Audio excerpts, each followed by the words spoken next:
আজকে আপনাদের সাথে আলোচনা করব অর্ধবার্ষিক পরীক্ষা 2026 শ্রেণী ষষ্ঠ বিষয় বাংলাদেশ ও বিশ্ব পরিচয় প্রশ্ন নিয়ে।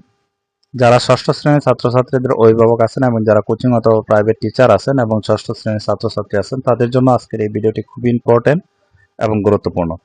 কারণ এই প্রশ্নগুলোর মাধ্যমে কিন্তু আপনারা অর্ধবার্ষিক পরীক্ষা 2026-এর যে প্রিপারেশনগুলো সেগুলো কিন্তু এই প্রশ্নগুলোর মাধ্যমে নেওয়াতে পারবেন।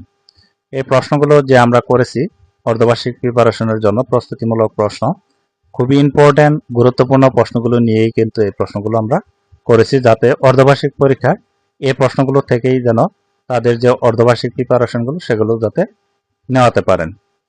এখানে দেখেন বহু নির্বাচনী প্রশ্ন আছে 30টি। এখানে আমি যেহেতু প্রশ্নটি প্র্যাকটিস করার জন্য দিচ্ছি তাই আমি আনসারগুলো বলবো না, আপনাদের সাথে প্রশ্নগুলো একটু শেয়ার করব। ধারাবাহিকভাবে আপনাদের সাথে সকল বিষয়ের প্রশ্ন শেয়ার করব, সেই প্রশ্নগুলো এই ভিডিওর আই বাটন অথবা প্লে লিস্টে আপনারা পেয়ে যাবেন। যারা এই প্রশ্নগুলো সকল বিষয়ের প্রশ্ন পিডিএফ অথবা এমএস ওয়ার্ড ফাইলগুলো নিতে চান তারা অবশ্যই নিতে পারবেন 190 টাকা খরচের মাধ্যমে সকল বিষয়ের প্রশ্ন নিতে পারবেন। যারা নিতে চান তারা অবশ্যই কমেন্টে যোগাযোগ করবেন, আমি হোয়াটসঅ্যাপ নাম্বার দিয়ে দেবো, সেখানে যোগাযোগের মাধ্যমে কিন্তু এই প্রশ্নগুলো পিডিএফ অথবা এমএস ওয়ার্ড ফাইলগুলো নিতে পারবেন। এখানে 1 নম্বরে যে প্রশ্নটি রয়েছে, মিলেমিশে থাকা একতাবদ্ধ মানব গোষ্ঠীকে কি বলা হয়? কোনটি পোশাক পরিচ্ছন্ন ও ঘরবাড়ির বৈশিষ্ট্যকে প্রভাবিত করে?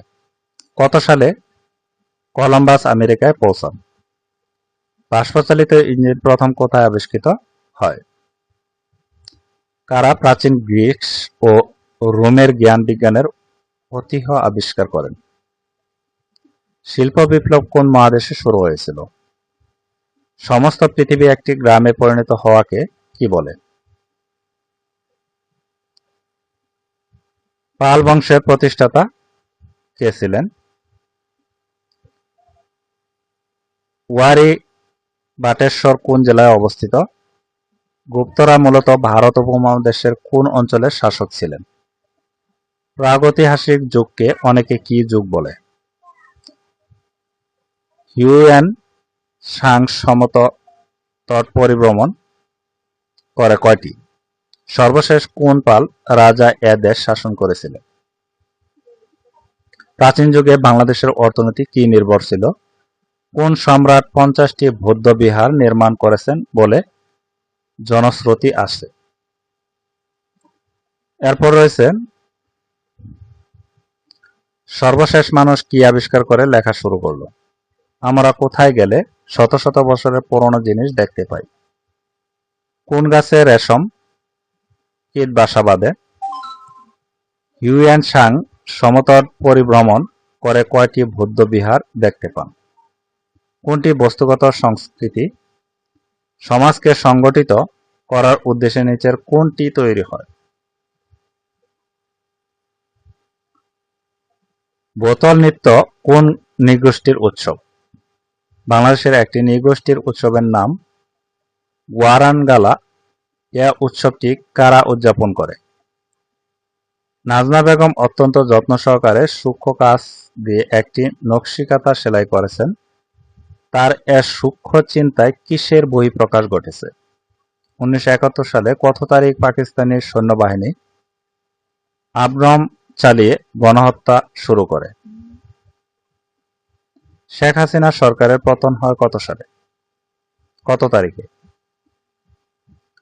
1979 সালে বহুদলীয় গণতন্ত্র চালু করেন কে? ইংরেজরা কত খ্রিস্টাব্দে ভারত উপমহাদেশে ছেড়ে চলে যায়? ভিয়ানের প্রভাব কোথায় বেশি? নিচের কোন উৎসবটি আমাদের গ্রামীণ কৃষি সংস্কৃতির লক্ষ্য বহন করে?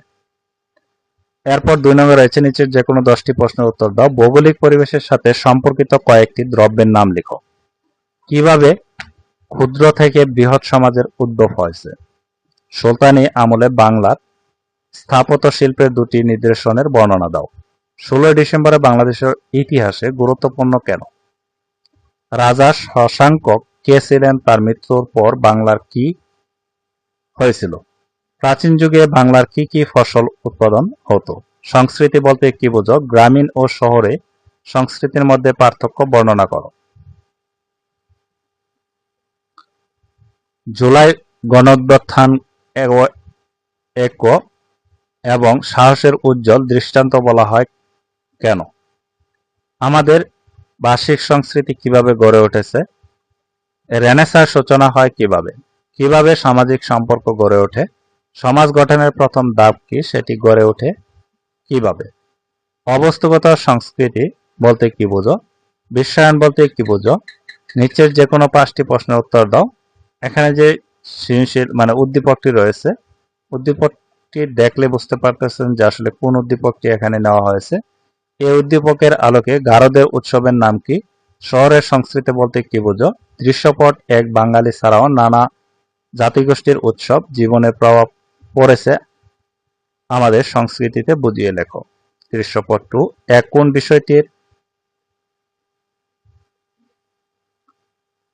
কোন বিষয়টির বিমাদান সমূহের বৈশিষ্ট্য ফুটে উঠেছে বিশ্লেষণ করো। এরপর যে উদ্দীপকটি রয়েছে, এই উদ্দীপকের আলোকে পোড়াবাড়ি কিসের জন্য বিখ্যাত? আদিম মানুষ দলবদ্ধ হয়ে বাস করত কেন? উদ্দীপকে 1 নং চিত্রটি কোন সমাজের ইঙ্গিত বহন করেছে ব্যাখ্যা করো। 2 নং চিত্রে ইঙ্গিতকারী সমাজের উদ্ভাবন মেয়েরাই বক্তব্যটি মূল্যায়ন করো। 4 নম্বর রয়েছে যে উদ্দীপকটি, এই উদ্দীপকের আলোকে সেনযুগের শ্রেষ্ঠ শিল্পী কে ছিলেন? সমতট অঞ্চল বলতে কি বোঝায়? উদ্দীপকে উল্লেখিত জেলায় কোন যুগের নিদর্শন পাওয়া যায় বর্ণনা করো। দেশের সংস্কৃত সভ্যতার বিকাশে উদ্দীপকে উল্লেখিত অঞ্চলের মহাবিহারের ভূমিকা বিশ্লেষণ করো। এরপর যে উদ্দীপকটি রয়েছে, উদ্দীপকের আলোকে মাৎসন্যায় কি, বাংলা কিভাবে একটি প্রদেশে পরিণত হয়? তত্ত্ব 1 এর মতো প্রাচীন বাংলাদেশের গৌরবময় ক্ষেত্রটি ব্যাখ্যা করো। তত্ত্ব 2 এর উল্লেখিত বিষয়গুলো প্রাচীন বাংলাদেশের গৌরবের সাথে সাদৃশ্যপূর্ণ মতামত দাও। এরপর রয়েছে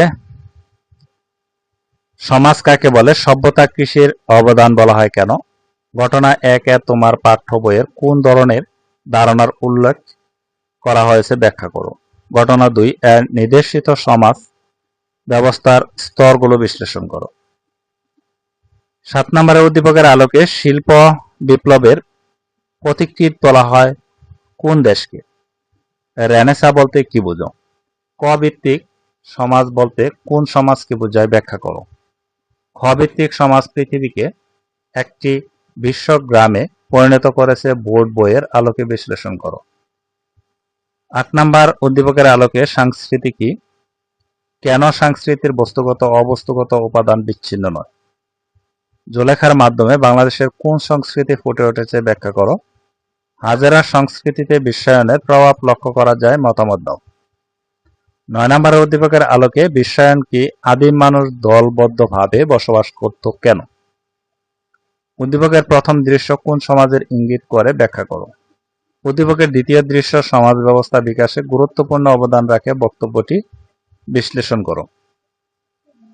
এই ছিল ষষ্ঠ শ্রেণীর যে বাংলাদেশ ও বিশ্ব পরিচয় যে প্রস্তুতিমূলক যে প্রশ্নটি, সেটি আপনাদের সাথে শেয়ার করলাম। আশা করি এই প্রশ্নগুলো আপনাদের অনেক উপকার আসবে।